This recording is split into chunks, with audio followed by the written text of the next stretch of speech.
पाकिस्तान वाकिस्तान और सिंदूर की ताकत और कमजोरी कोई बात नहीं करूंगा। पाकिस्तान की मैं इतनी टेंशन पालता ही नहीं। मैंने तो भाई साहब मेरे कुत्ते का नाम पाकिस्तान धर रखा है। जब भी मन में आती है उसी के 2 लाख देता हूं, मस्त रहता हूं, कौन टेंशन पाले।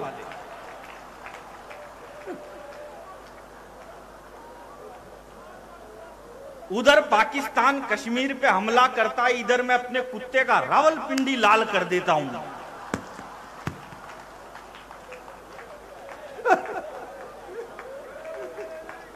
अरे बढ़िया तो अब आएगा, बैठो। ओ भाई ये ठंड के ये गर्मी में टोपा कौन लगाता है रे? तू यहीं का है कि कहीं से आया? हरियाणा से आया, जब भी तो इसने लगा रखा है। नहीं, और हरा ही पहन रखा है। देखो, अरे मेरी बात सुनो, मेरी लुगाई का फोन है वो। मैंने उसका भी काट दिया। अभी पिछले दिनों एक अंग्रेज मिल गया मेरे को। अंग्रेज मुझसे बोला तेरे को इंग्लिश आती है? मैंने कहा यस। बोला कितनी? मैंने कहा बस। हालांकि इंग्लिश ज्यादा हार्ड नहीं होती, बस उसमें थोड़ा सा पानी ज्यादा मिलाना पड़ता है। फिर उसके बाद वो भी सॉफ्ट हो जाती है। ओ भैया ये जो तुम कर रहे हो करो, लेकिन क्या फायदा होएगा? अब तू मेरी फोटो खींचेगा, फिर फेसबुक पे डालेगा, फिर तेरी गर्लफ्रेंड मेरे को फ्रेंड रिक्वेस्ट भेजेगी।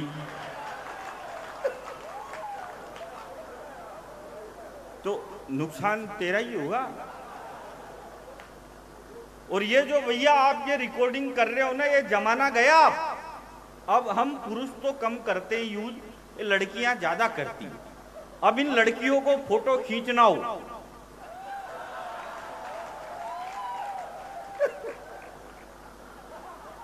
आप ढंग से देखना, सेल्फी खींचते टाइम लड़कियों का और बीड़ी पीते टाइम गांव के बूढ़े डोकरों का मुंह एक जैसा हो जाता है। क्या ऑब्जर्वेशन है भाई। और मैं जिंदगी में सब करता हूं भाई साहब, लेकिन मैं बीड़ी पीने वालों का बिल्कुल भी भरोसा नहीं करता, क्योंकि वो बार बार एक ही बात कहता है, देख अग्नि हाथ में, झूठ ना बोल रो। वहां भी धर्म ढूंढ लेता है। वो अंग्रेज मिल गया मेरे को। हाँ लाओ लाओ लाओ। अरे तो तुम ही ले आते। अध्यक्ष जी आए हैं। आप अध्यक्ष जी आएंगे। अध्यक्ष जी ने ये अंग्रेजी वाली बात पे आपको बोला है। अब बोला ही है, व्यवस्था क्यों नहीं करी?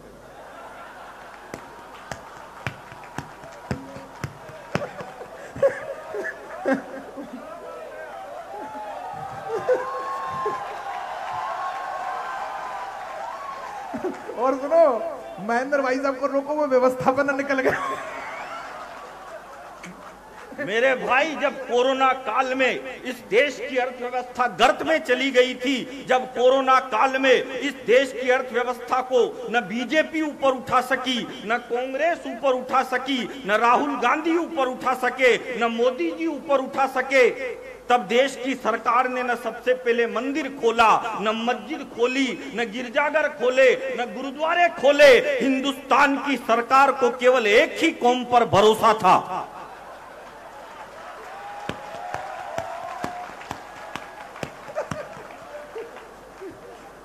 और देश की सरकार ने खोले तो सबसे पहले दारू के ठेके खोले, और पीपी के बेवड़ों ने अर्थव्यवस्था को इतना ऊपर उठाया, इतना ऊपर उठाया, इतना ऊपर उठाया, वो नीचे आने का नाम ही नहीं ले रही। बहुत सारे तो अर्थव्यवस्था ऊपर उठाने के चक्कर में खुद ऊपर उठ गए। वो एक आ गया मेरे पास, बोला गुरुजी ज्ञान दो। अरे मैंने कहा क्या ज्ञान चाहिए तेरे को? बोला ऐसा ज्ञान दो जो लुगाई जिंदगी भर मेरी गुलाम बन के रहे। अरे मैंने कहा ऐसा ज्ञान तो मेरे खुद के पास ही नहीं है, तेरे को कहां से दूं? अरे बोले आप तो इतने बड़े कवि हो, इतने बड़े कलाकार हो, आप तो दे ही सकते हो ज्ञान। तो मैंने कहा ले जा ज्ञान। मैंने कहा तेरी शादी हो गई? बोला नहीं भाई साहब, अगले महीने मेरी शादी है, ऐसा ज्ञान दो जो लुगाई गुलाम बन के रहे। मैंने कहा तू पीता है लिटिल लिटिल? बोला नहीं भाई साहब, मैं तो बड़ा सात्विक आदमी हूं, हाथ भी नहीं लगाता। तो मैंने कहा हो गया काम। बोला क्या करना है? मैंने कहा कुछ भी नहीं करना, शादी के पहले ही दिन तेरी लुगाई के पास एक दारू की बोतल ले जाके रख देना, तो तेरी लुगाई देखते ही कहेगी ये कैसा बेवड़ा पति मिल गया मेरे को, शादी के पहले ही दिन दारू की बोतल लेके आ गया। तू उसी के सामने दीवार पे फेंक के फोड़ देना और कह देना आज से तेरे प्यार में बंद। तेरी लुगाई जब तेरा इतना बड़ा त्याग और बलिदान देखेगी तो जिंदगी भर तेरी गुलाम बन के रहेगी। उसने वैसा ही किया, शादी के पहले ही दिन लुगाई के पास दारू की बोतल ले जाके रखी। उसकी लुगाई देखते ही बोली ठीक है बनाओ, लेकिन मेरे पेग में सोडा मत डालना।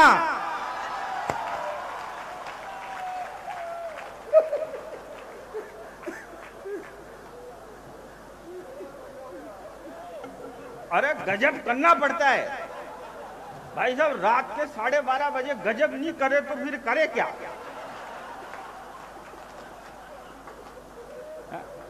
और ये बिना बात परेशान हो रहे, बोले विकास नहीं हो रहा, तरक्की नहीं हो रही। सुमित भाई, अब तो ये सुमित तोरछा, इसने पूरे आपके एरिया का नाम पूरे हिंदुस्तान में रोशन किया, अमेरिका में भी रोशन किया, बहुत जगह रोशन किया।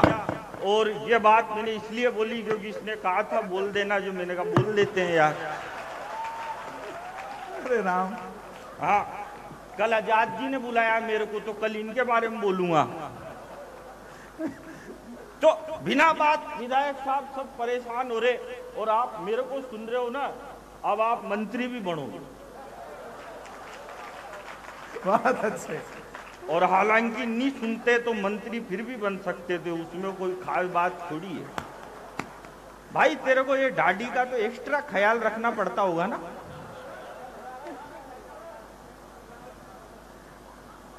दो पंचायतों के विकास की राशि तो उसकी दाढ़ी पे खर्च हो रही है। पानी तो मेरे को चाहिए होगी तो मैं मांगूंगा ना, तू पहले व्यवस्था कर जा।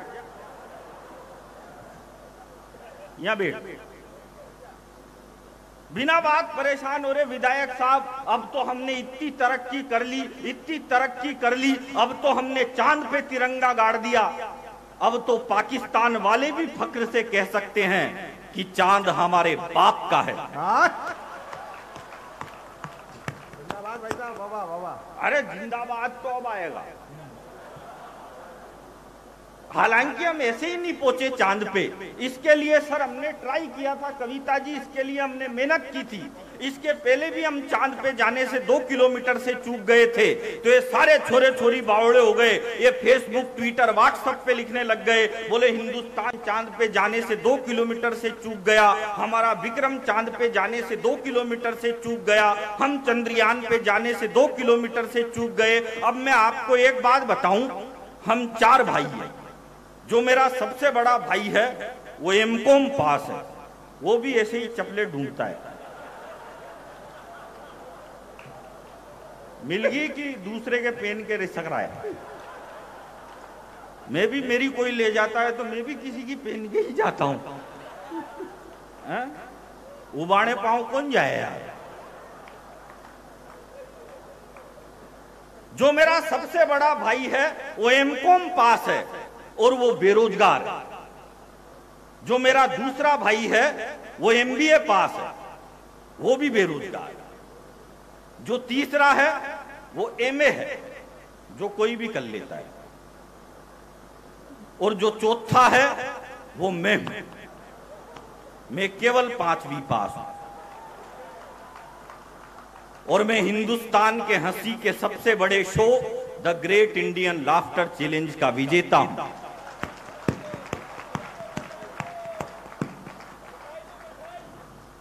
मैं कोई छोटा मोटा आदमी थोड़ी हूं जैन साहब।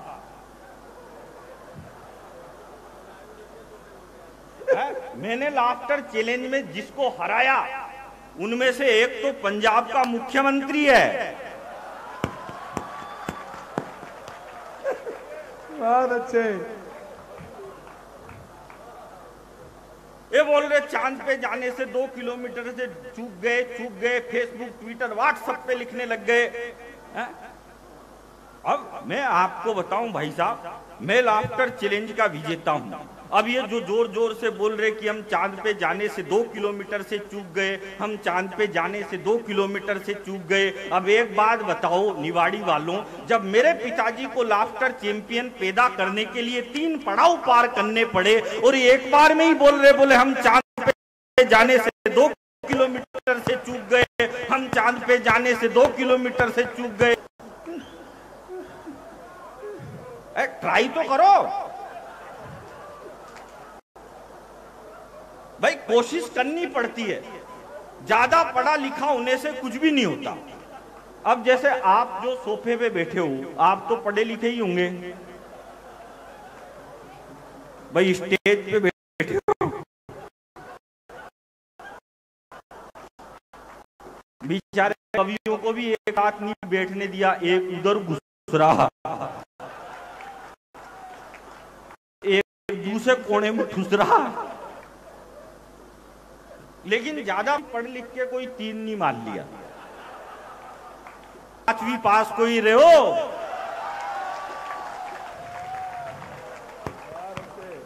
याकूब मेनन को फांसी हुई तो रात के 3 बजे सुप्रीम कोर्ट का दरवाजा खटखटाने के लिए 300 लोग चले गए। सुप्रीम कोर्ट का दरवाजा खटखटा मत दो, ऐसे ही गए जैसे ये जा रहा है। जब उसकी फांसी हुई तो इस देश का पढ़ा लिखा मीडिया बोले याकूब मेनन को गलत फांसी पे लटका दिया, याकूब मेनन के साथ अन्याय हुआ। याकूब मेनन जो था तो उसको अंतिम समय में उसकी 17 साल की बेटी से नहीं मिलने दिया गया। यह बहुत दुखद बात है। ये कौन बोला? ये देश का पढ़ा लिखा मीडिया बोला। तो फिर उसके बाद मैं बोला, मैंने कहा एक बात बताओ रे चोटों, जो आदमी 22 साल से जेल में बंद है,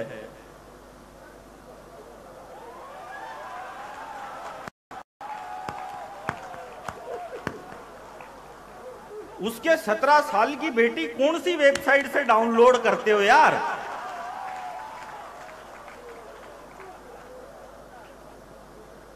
सब अदर झूल में चल रहा। 4 पंक्तियां इस मंच पे पढ़ता हूं कि क्या होता है एक कवि, और मैं आप सबकी तालियां चाहता हूं। एक परिचय देता हूं कि वो पृथ्वी में, गगन में, वो है आग में, समीर में। वो पृथ्वी में, गगन में, वो है आग में, समीर में। गंगा की लहर लहर में, वही है नीर नीर में। कृपाण में, पिनाक में, त्रिशूल में, तुणीर में। वो छंद में, रुबाई में, वो सूर में, कबीर में। और लगे आपको कि मैंने कोई ढंग की बात कही है तो एक बार पूरा सदन दोनों हाथ ऊपर, पहले रुको सुनो बाद में। ऐसा कौन करता है? सुनाई नीर पहले ही यूं। इसीलिए तो देश पीछे।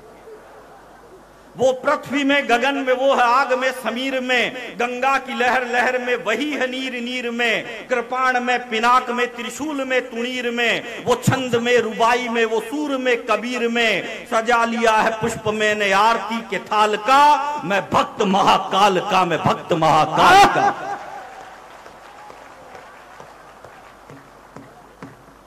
बीच बीच में क्या है, ऐसी ज्ञान की बात भी करनी पड़ती है, नहीं तो क्या है फिर ये दूसरे कवि बोलते हैं यार ये तो हंसा के चल जाता है बस। तो क्या सेटअप जमाना पड़ता है। वो अंग्रेज मिल गया मेरे को। अंग्रेज बोला तेरे को इंग्लिश आती है? अरे मैंने कहा आती है नहीं आती तू पूछ तो सही। बोले इंग्लिश आती है तो एक काम कर, उधर जो वो लड़की साइड में खड़ी है उसको इंग्लिश में यहाँ बुला। अब इतनी सी तो मेरे को आती थी, मैंने कह दिया बेबी प्लीज कम हियर।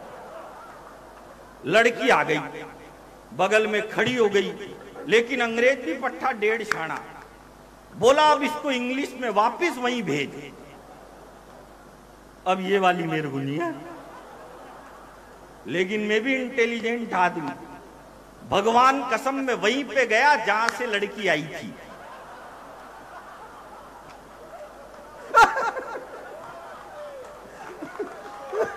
बहुत अच्छे।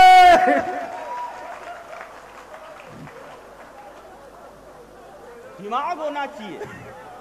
मैं तो एक दुकान पे गया, मैंने दुकानदार से कहा, मैंने कहा भाई साहब एक काम करो 5 किलो चावल दो।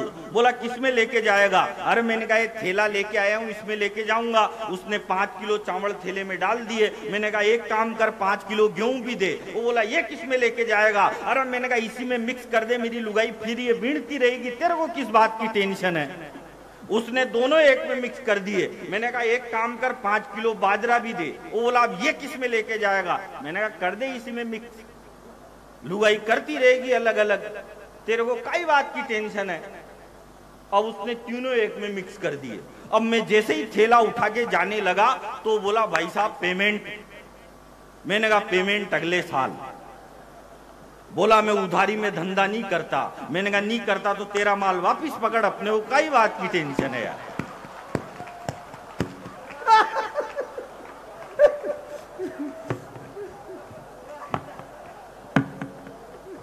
अद्भुत हो यार भैया आप। अरे मैं अद्भुत नहीं हूं, अद्भुत मेरे पिताजी हैं। हम क्या है, हम 4 भाई हैं। हाँ। तो मेरे पिताजी क्या है, कभी भी एक भाई के पास नहीं टिकते। इसलिए नहीं टिकते क्योंकि चारों की शादी हो गई, तो लुगाइयां नहीं टिकने देती।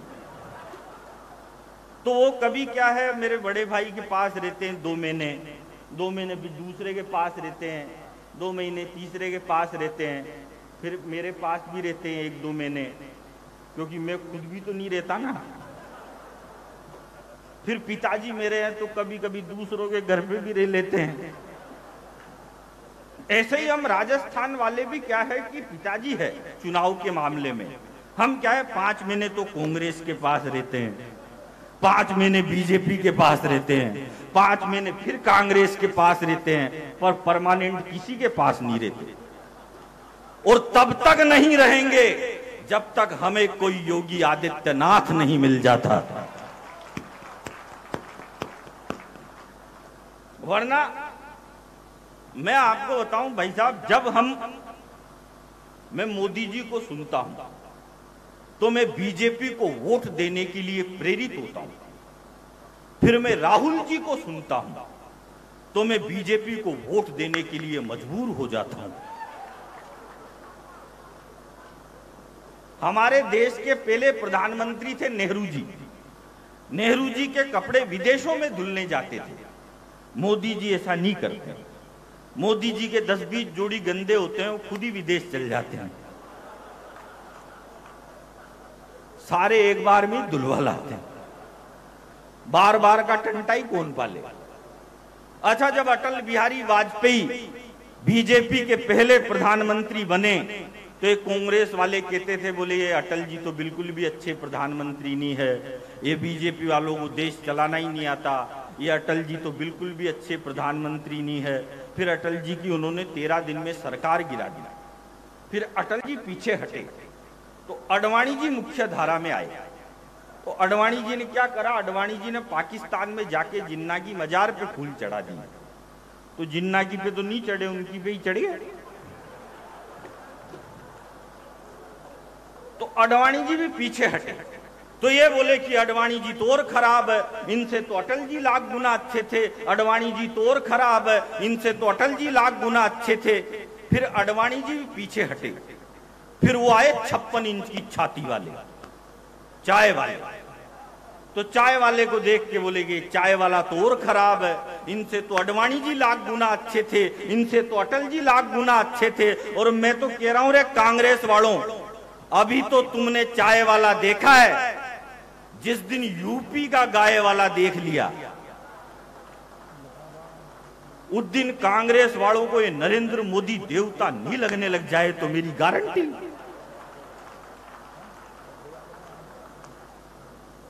अच्छा, मेरे साथ तो ऐसी टेंशन हो जाती है। अभी पिछले दिनों मेरे को दिल्ली से मथुरा जाना था। तो मैं दिल्ली से मथुरा जाने के लिए ट्रेन में बैठा। अब आप जानते हो सबसे ज्यादा रिश्तेदारी अगर कहीं होती है तो ट्रेन में ही होती है। बहुत सारे आ जाते हैं, बोले भाई साहब कहाँ जा रहे हो। अब मैं जैसे ही ट्रेन में बैठा तो बहुत सारे आ गए मेरे पास, मैं थोड़ा फेमस भी हूं ना। बोलो भाई साहब कहाँ जा रहे हो। अरे मैंने कहा मथुरा जा रहा हूं बांके बिहारी जी के दर्शन करने के लिए। बोला बहुत अच्छे, लेकिन एक दिक्कत होगी। मैंने कहा क्या दिक्कत हो गई। बोला भाई साहब आप गलत ट्रेन में बैठ गए, ये राजधानी एक्सप्रेस है, ये मथुरा में रुकती ही नहीं है, इसका स्टॉप ही नहीं है मथुरा में। तो मैंने कहा कहाँ रुकती है। बोला अब ये सवाई माधोपुर में रुकेगी, अब आपको वहां से दूसरी ट्रेन में बैठ के वापिस आना पड़ेगा। तो इतने में एक दूसरा ज्ञानी आ गया। अरे बोला भाई साहब इनकी बात में मत आओ, अभी क्या है ये ट्रेन नहीं रुकती मथुरा में, लेकिन अभी क्या है मोदी जी ने रेलवे का काम छेड़ रखा है, तो ये ट्रेन मथुरा में नहीं रुकती, लेकिन ये ट्रेन मथुरा में थोड़ी स्लो हो जाती है। तो जैसे ही ये ट्रेन मथुरा में थोड़ी स्लो हो तो आप एक काम करना, एक पांव बाहर निकालना और फिर कूदना, और कूदने के बाद थोड़ी स्पीड मेंटेन रखना। तो स्पीड मेंटेन रखोगे तो आप उतर जाओगे, आपकी चोट वोट नहीं लगेगी। अब जैसे ही मथुरा का स्टेशन आया तो 10-15 आगे मेरे को उतारने के लिए बोले भाई साहब कूदो। अब मैं कूदा, कूदने के बाद मैंने स्पीड बढ़ाई तो मेरी स्पीड थोड़ी सी ज्यादा फास्ट होगी। इतनी फास्ट हो गई कि मैं दौड़ते दौड़ते आगे वाले कोच तक पहुंच गया। तो आगे वाले कोच वालों ने मेरा हाथ पकड़ के मेरे को डिब्बे के अंदर खींच लिया।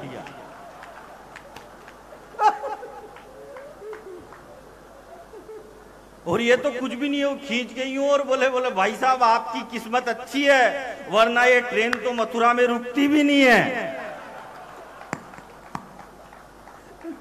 चोट हो गई गुरु। अरे चोट तो तब हुई, एक यहाँ का बैठा था निवाड़ी का, उसमें जैसे ही मैं दूसरे डिब्बे में चढ़ा उसने मेरा लगेज बाहर फेंक दिया। देखो मैं क्या है भाई साहब, मैं 3 बार वायरल हुआ। अच्छा हाँ मैं बता देता हूं क्योंकि दूसरे नहीं बताते। पहली बार मैं वायरल हुआ जब मैंने लाफ्टर चैलेंज में सुनाया था, हिंदुस्तान की प्रख्यात अभिनेत्री है, प्रातः स्मरणीय चारु स्मिता प्रतक्षणम रक्षम ददामी वस्त्रम समर्प्यामी वस्त्र विहारिणी डील उघाड़नी न्यून वस्त्र धारणी आदरणीय मल्लिका शेरावत। हाँ अच्छा सुना था क्या आप? तो आप तो पुराने आदमी हो नहीं। ये धीरू भाई साहब ने सब लाइव देख रखा है। फिर मैं दूसरी बार फिर वायरल हुआ जब मैंने एक कविता लिखी और सब बीजेपी वालों के मोबाइल में थी। हमने रेशम के कच्चे धागे बनाए थे खूनी पंजों को जकड़ने में, हमने 16 साल लगा दिए दाऊद अब्राहम को जिंदा पकड़ने में, इसलिए इन नरभक्षी भेड़ियों की तरफ खूंखार शेरों को आगे बढ़ जाने दो, सीमा के आतंकी अड्डों तक सेना चढ़ जाने दो, जरूरत पड़े तो सेना की कमान नरेंद्र मोदी के हाथों में अटका देना, और 24 घंटे बाद दाऊद अब्राहम जिंदा बच जाए तो बदले में मुझे फांसी पे लटका देना। अरे बात कुछ भी नहीं है, वो तो नहीं लटका फांसी पे, लोग मेरे से कह रहे तू कब लटक जाए। वायरल तो हो गया, लेकिन वायरल तो हो गए। वायरल हुआ ना, मेरे थोड़ी हुआ, मैं हुआ। फिर तीसरी बार मैं कपिल शर्मा के शो में गया तो मैंने ऐसे कह दिया, बोला हम कभी 50% पागल होते हैं। तो बोला कि नहीं तुम तो 100% हो। मैंने कहा 100% तो वो होता है जो हमको बुलाता है।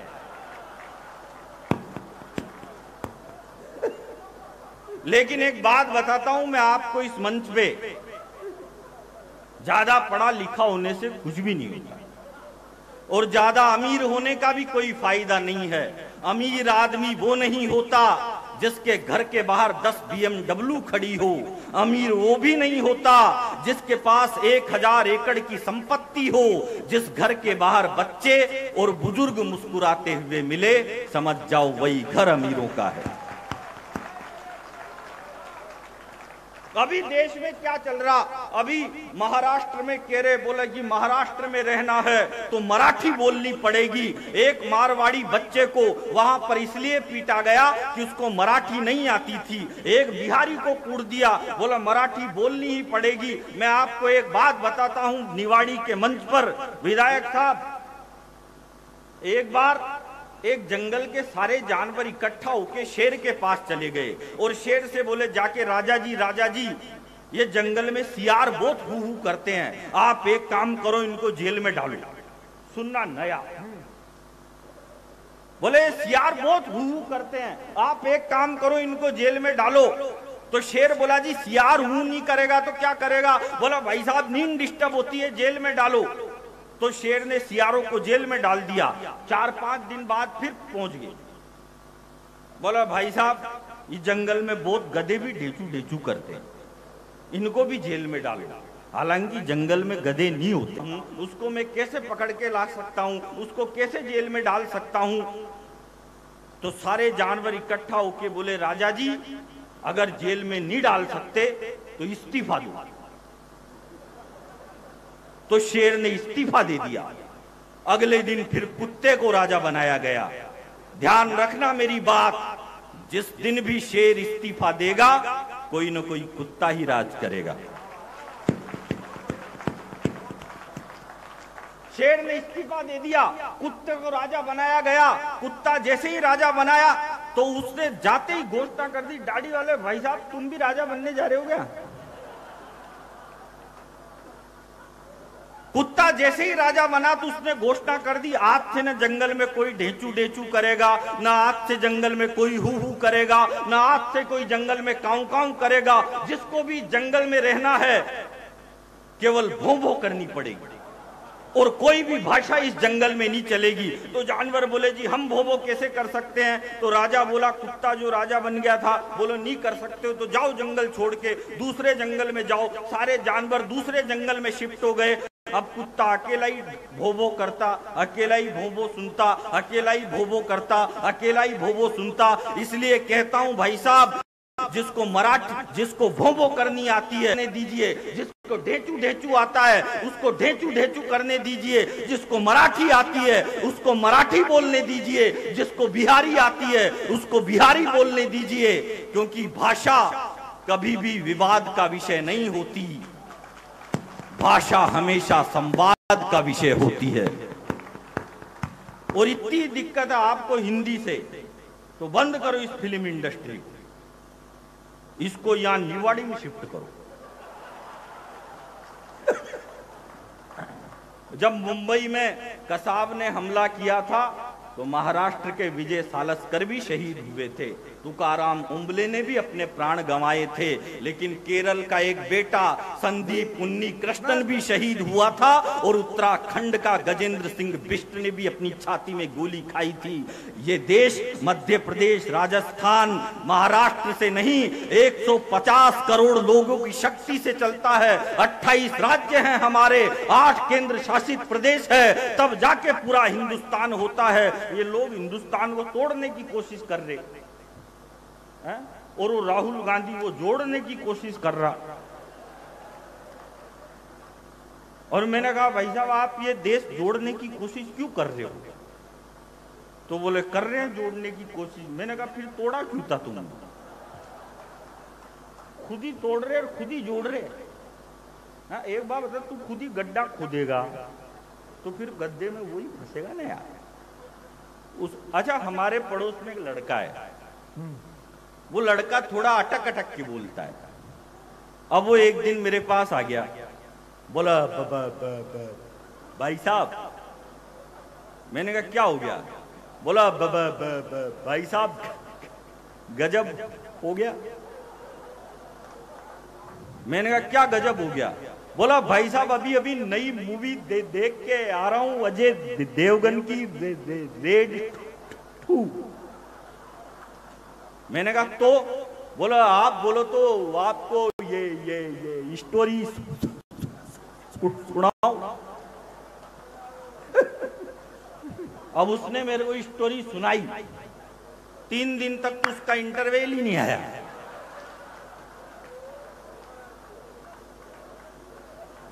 है?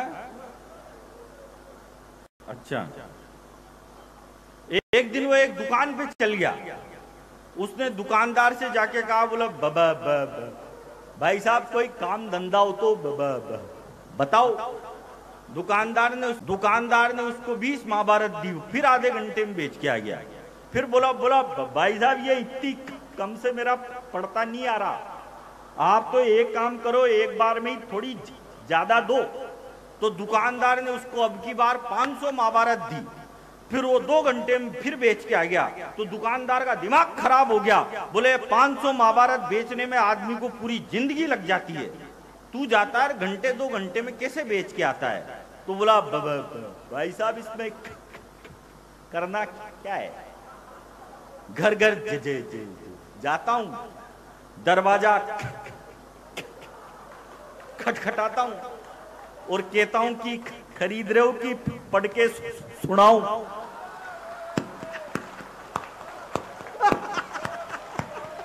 बहुत अच्छे।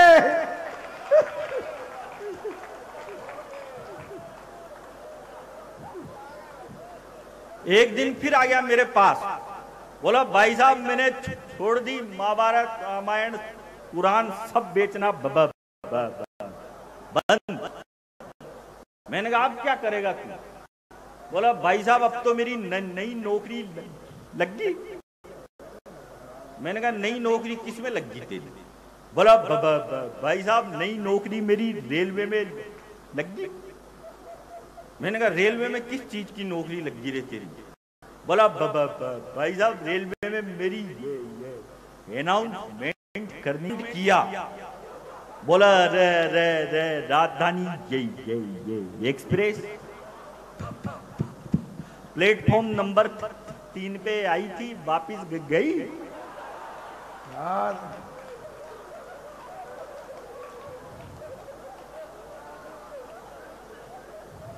थोड़े दिन बाद उसने अपने 20 दोस्तों के साथ एक ऑफिस खोला जिसमें लिफ्ट नहीं थी। अब पहले ही दिन इनॉग्रेशन करने के लिए जाना।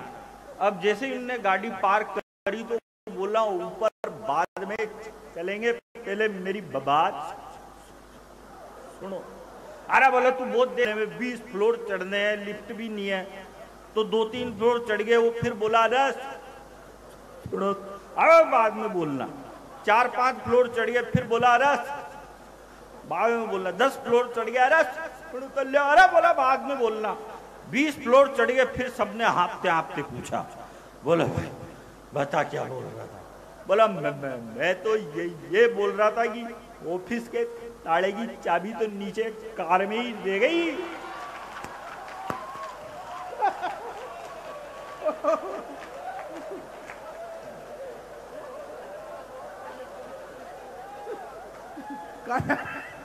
ऑफिस की चाबी लेने जा रहा है।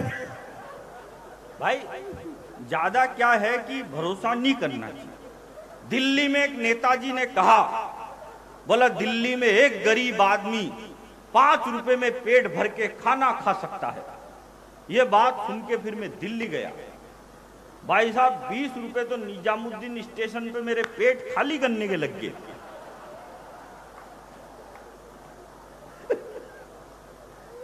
कोई मतलब नहीं है कि बेनाम रहा मुझे कोई नाम ना मिला, क्यों मुझे। भाई ये देश के 3 हीरो तो गुटखा बेच रहे। वो जेकी शराब का बच्चा और आ गया अब तो। बोला खाओ गुटखा, दाने दाने में केसर का दम। केसर का तो नहीं है पर कैंसर का दम। भाई वो गुटखा बेच रहे जिनके बुर्ज खलीफा में फ्लैट है। भाई ये हेमंत पांडे बेच ले तो समझ में भी आता है कि नहीं भाई, रोज रात को रो फिर के कवि सम्मेलन से पैसे कमावे तो बेच लो, तो बेच लो। वो गुटखा बेच रहे जिनके पैसे, वो गुटखा बेच रहे जिनके पैसे की कोई कमी नहीं है, यश की कोई कमी नहीं है, जिसको भगवान ने खूब दिया है। तो अपने स्वार्थ के लिए गुटखा बेचने वाले हमारे हीरो नहीं हो सकते। हमारा हीरो अगर कोई है तो या तो खेत में खड़ा हुआ किसान है या फिर सीमा पर डटा हुआ जवान है। जिंदाबाद। भैया वाह वाह वाह वाह वाह वाह। तो एक कविता में हिंदुस्तान के जवानों पे आपको सुनाना चाहूं। स्वागत है भैया, जिंदाबाद। कि उसका भी मन करता है बच्चों को घोड़ा बनकर पीठ पर घुमाने का। लड़के टेटू पर टेटू गुदवा रहे हैं, ये जारा गुदवाने इधर रहे हो जा रहा है।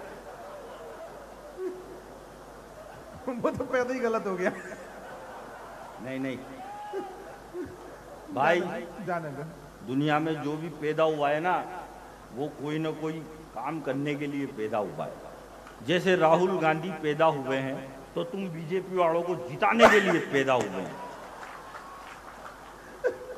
लड़के टेटू पर टेटू गुदवा रहे हैं, लड़कियां झुमके पर झुमके लगा रही है। और ये भाई साहब जा रहे हैं, जाओ।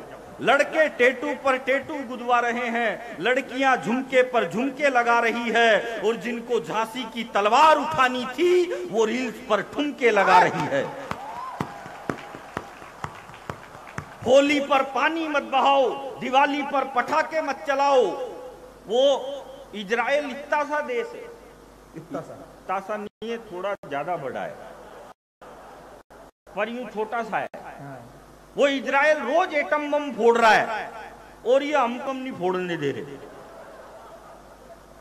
ये क्या है, एक बार एक बस में 5000 नेता बैठ के जा रहे थे। 5000 एक बस में? ज्यादा हो गया।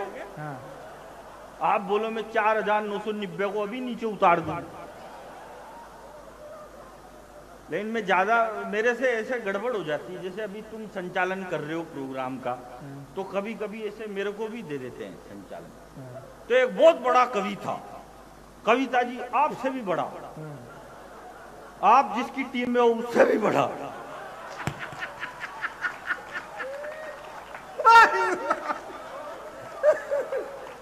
तो उसने मेरे को कह दिया, बोले मैं America, New Zealand, Holland, Poland, Uganda, Nagaland, नहीं इंडिया में ये मेरे को मालूम है तू गलती। बोले मैं इधर उधर विदेश विदेश गया हूं, तो तू थोड़ा माइक पे सरका देना तो मेरी झांकी जम जाएगी।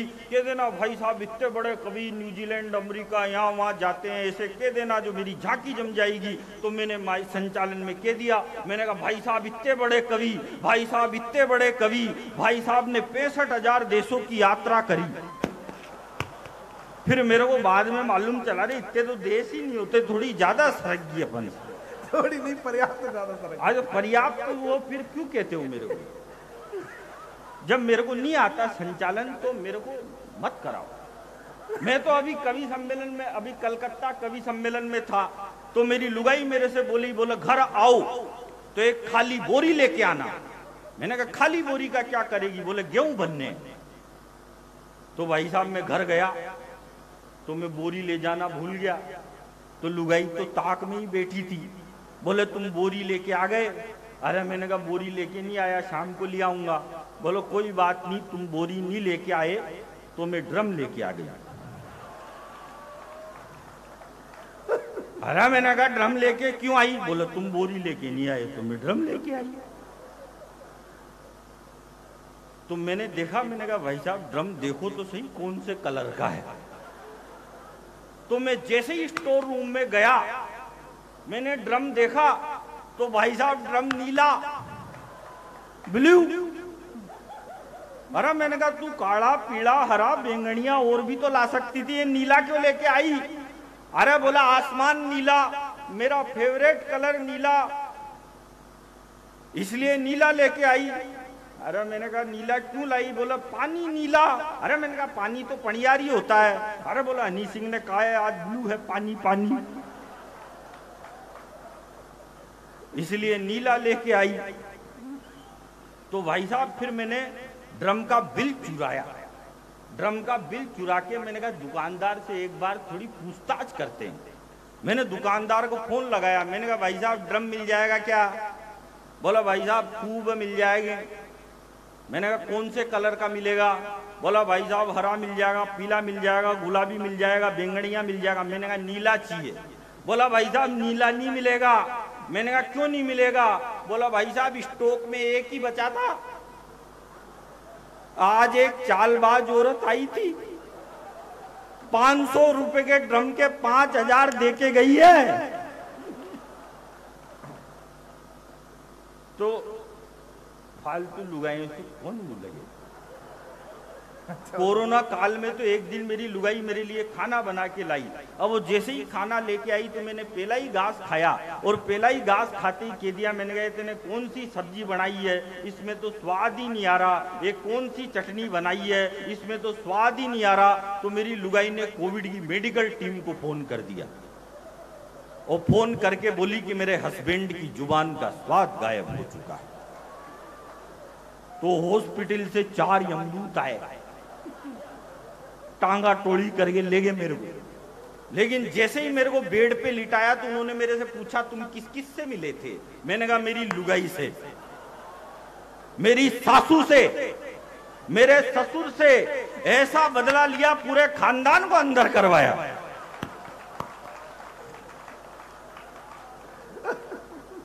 होली पर पानी मत बहाओ, दिवाली पर पटाखे मत चलाओ, और खुद की पार्टियों में कोकीन छन रही है। लड़के शाहरुख की अदाओं पर मचल रहे हैं, लड़कियां दीपिका पादुकोण बन रही है। अरे बनना था तो सावित्री बनती, जो अपने मृत पति को जीवित कराने के लिए यमराज के समक्ष अड़ी रही, और 14 साल के वनवास के बाद भी उर्मिला लक्ष्मण के लिए पानी का गिलास लेकर खड़ी रही। वो पृथ्वी में, गगन में, वो है आग में, समीर में, गंगा की लहर लहर में, वही है नीर नीर में, कृपाण में, पिनाक में, त्रिशूल में, तुणीर में, वो छंद में, रुबाई में, वो सूर में, कबीर में, वो सीप में, वो शंख में, वो फूल में, वो शूल में, मयंक की आभा वही, वही धरा की धूल में, निर्माण में, निर्वाण में, खुशी में और आह में, वो धमनियों की धार में, वो रक्त के प्रवाह में, ब्रह्मांड में पुलकित रहा आलोक जिसके नाम का। मैं भक्त श्री राम का, मैं भक्त श्री राम का। और ब्रह्मांड भी थर्रा उठा कोदंड के प्रहार से, ब्रह्मांड भी थर्रा उठा कोदंड के प्रहार से। सागर भी सूखने लगा जिसकी भुजा के वार से, दहाड़ सुन पहाड़ रास्ता टटोलने लगे। मेरे प्रभु ने छुआ तो पाषाण बोलने लगे। हवाओं में, फिजाओं में, गवाक्ष पर, कपाट पर लिखेंगे नाम गर्व से, आकाश के ललाट पर। और 2 पंक्तियों पर सबकी तालियां चाहता हूं मैं। हवाओं में, फिजाओं में, गवाक्ष पर, कपाट पर लिखेंगे नाम गर्व से, आकाश के ललाट पर। और दशो दिशा गुंजित रहा पुरुषार्थ जिसके नाम का, अवधपुरी में बन चुका है भव्य धाम राम का। दशो दिशा गुंजित रहा। मैं 2 मिनट आपके अंतिम चाहता हूं, और एक सेना पर कविता में सुना रहा था, वो सुना देता हूं कि उसका भी मन करता है बच्चों को घोड़ा बनकर पीठ पर घुमाने का। उसका भी मन करता है बच्चों को घोड़ा बनकर पीठ पर घुमाने का, स्कूल जाने से पहले गुड़िया की चोटियां बनाने का। मगर घर से निकल जाता है कर्तव्य का बीड़ा साथ में लेकर, पिता को दवाई कौन देगा ये पीड़ा साथ में लेकर। उसका कद हिमालय से भी बड़ा होता है, जो देश की रक्षा के लिए सरहद पर खड़ा होता है। उसका कद हिमालय से भी बड़ा होता है, जो देश की रक्षा के लिए सरहद पर खड़ा होता है। वो ठंडी बर्फ में भी मुस्कुराता है, आसमान ओढ़कर। वो तपती रेत में भी सो जाता है, घुटनों को मोड़कर। वो सालों तक अपने आंगन के दर्शन नहीं करता, वो रूखी सूखी खा लेता है, मगर कभी जंतर मंतर पर प्रदर्शन नहीं करता। एक दिन सैनिक की बेटी अपने पिताजी को फोन करती है और कहती है कि पापा जल्दी घर लौट आओ, पापा जल्दी घर लौटना, मैं आपके बालों में कंघा घुमाना चाहती हूँ। पापा जल्दी घर लौटना, मैं आपके बालों में कंघा घुमाना चाहती हूँ। रात को सोने से पहले आपकी मूंछों में ताऊ लगाना चाहती हूँ। छुट्टियों में नानी के घर जाऊंगी ना, तो एक संदूक लेकर आना, छुट्टियों में नानी के घर जाऊंगी तो एक संदूक लेकर आना। और कविता जी ने बेटियों पर कविता सुनाई थी, मैं आपको समर्पित करता हूं कि छुट्टियों में नानी के घर जाऊंगी ना तो एक संदूक लेकर आना, और मैं भी सैनिक बनना चाहती हूं, मेरे लिए भी एक बंदूक लेकर आना। मगर जैसा जाता है सैनिक वैसा घर नहीं आता, मगर जैसा जाता है सैनिक वैसा घर नहीं आता। धड़ तो आता है वापस उसका मगर सर नहीं आता। जैसा जाता है सैनिक वैसा घर नहीं आता, धड़ तो आता है वापस उसका मगर सर नहीं आता। तो बच्ची अपनी दादी से पूछती है कि दादी, मेरे पिताजी ने ऐसा क्या अपराध कर दिया कि मैं ना उनकी मूंछों में ताव लगा सकती हूँ, ना अंतिम समय में उनका चेहरा चूम सकती हूँ, ऐसा क्या अपराध किया उन्होंने। तो दादी अपनी छोटी सी पोती को उत्तर देती है। यह उत्तर मेरी कविता की अंतिम पंक्तियां है। दादी कहती है अपनी पोती से कि मैं नहीं, मेरा विश्वास कहता है, मैं नहीं, मेरा विश्वास कहता है, गोरा बादल और कल्लाजी का इतिहास कहता है। और दो पंक्तियां और पढ़ता हूं, आप सबका आशीर्वाद चाहता हूं। मैं हास्य रस का कवि हूं, लेकिन मैं ऐसा इसलिए बोलता हूं क्योंकि चांद लिखता हूं तो आफताब छपता है, चांद लिखता हूं तो आफताब छपता है, झील के पानी में भी सैलाब छपता है। और मेरे जज्बातों से इस कदर वाकिफ है मेरी कलम, मैं इश्क भी लिखूं तो इनकलाब छपता है। दादी कहती है अपनी पोती से। और बहुत बढ़िया कवि सम्मेलन हुआ। आदित्य जैन जो खुद अंत में पढ़ने लायक कवि है, उसने इस कवि सम्मेलन की शुरुआत की। शशि श्रेया जी ने दीवानी वाला बहुत बढ़िया गीत सुनाया। कविता जी तो खैर अब पैसे ही इतने मांगती है तो बढ़िया ही होगी। तो कविता जी भी, कविता उनकी आप कोई बात नहीं, श्रेष्ठ कवियत्री है हिंदुस्तान की। सुमित ओरछा आपका अपना बेटा है। अजात शत्रु हमारे देश के बहुत विद्वान कवि हैं, वरिष्ठ कवि हैं। इनको तो मैंने ऐसे बैठ के सुना है जैसे आप मेरे को सुन रहे हो। आप में से भी कोई सुरेश अलबेला निकल सकता है। हेमंत पांडे लाफ्टर के महारथी हैं, और अभिराम पाठक भी आपके बुंदेलखंड के वो कवि हैं जिन्होंने बुंदेलखंड की पताका हिंदुस्तान भर में फहराई है। मैं अंतिम 4 पंक्तियां पढ़ता हूं।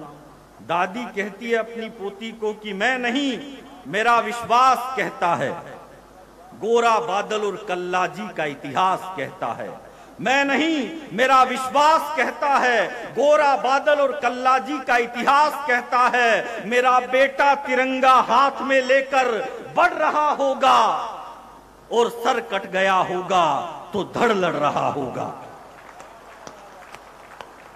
मेरा बेटा तिरंगा हाथ में लेकर बढ़ रहा होगा, और सर कट गया होगा तो धड़ लड़ रहा होगा। क्योंकि शूरवीरों के कदम कभी रुकते नहीं है, क्योंकि शूरवीरों के कदम कभी रुकते नहीं है। और बेटी, तेरे पापा तिरंगे के अलावा किसी और के आगे झुकते नहीं है। बेटी, तेरे पापा तिरंगे। बहुत बहुत धन्यवाद।